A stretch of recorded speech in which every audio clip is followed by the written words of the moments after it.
Good evening. Today's video comes to you in approximately 17 parts.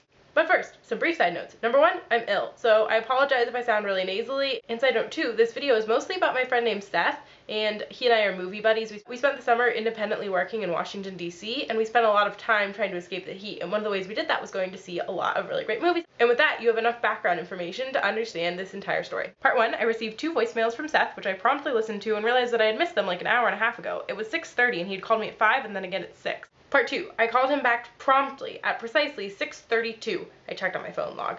And we spoke for approximately 1 minute, at which point he explained to me the premise of the evening, that there was a movie playing that he thought that we should catch, and that we should leave as soon as possible, given that at the moment it was 6:32. But I scrambled the troops, changed my outfit amazingly quickly, hopped in the car, and as promised, I arrived in front of Seth's door 6 minutes later.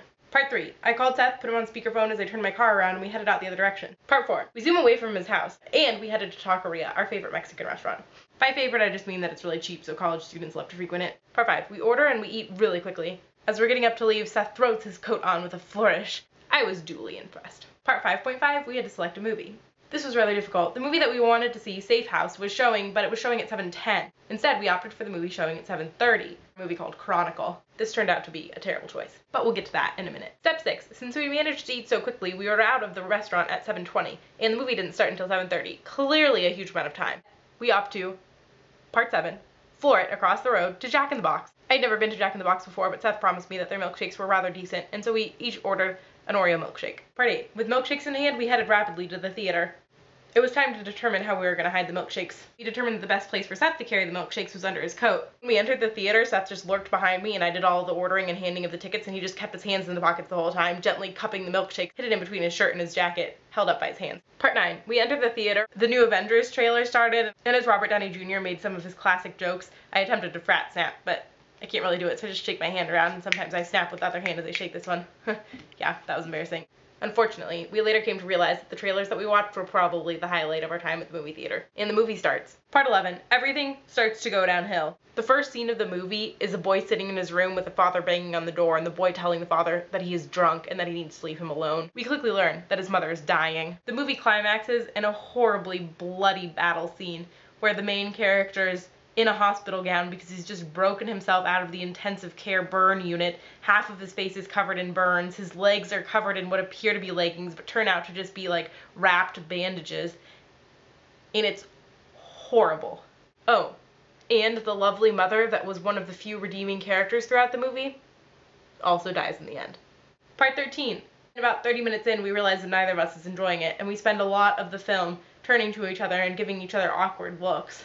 The movie finally ends, and we get to part 14.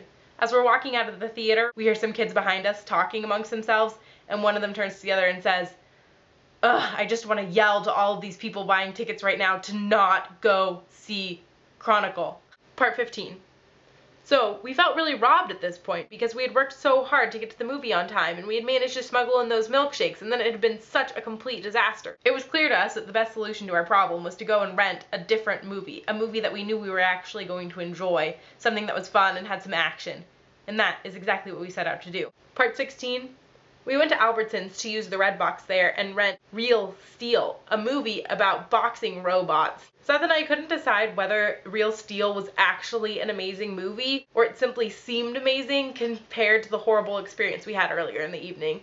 But we were both duly impressed by the film. Part 17. Brief summary of the themes in Real Steel. Family, montages, underdogs, uplifting music, pump-up music, one of my personal favorites, human intelligence beating out robot technology, dance scenes, humor, romance, crowd chanting, some great accents from the villains, heartwarming. There were multiple triple takes from multiple angles, tears of joy, and finally, robots.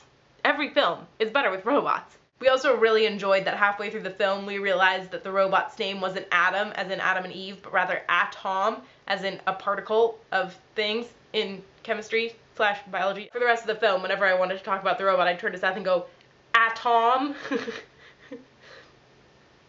I'm not sure if that's funny. It might be one of those you had to be there moments. Part 18. The end. But the robot fight scenes were just like so good. It was just like uppercut, over top, from the top, triple punch, my special, and then bam, bam, bam, and the other robot was like pummeling him, and he was just like sitting there, and then all of a sudden it was like, this is the moment. I don't know how he knew this was the moment, but he definitely did. It was just like out of nowhere.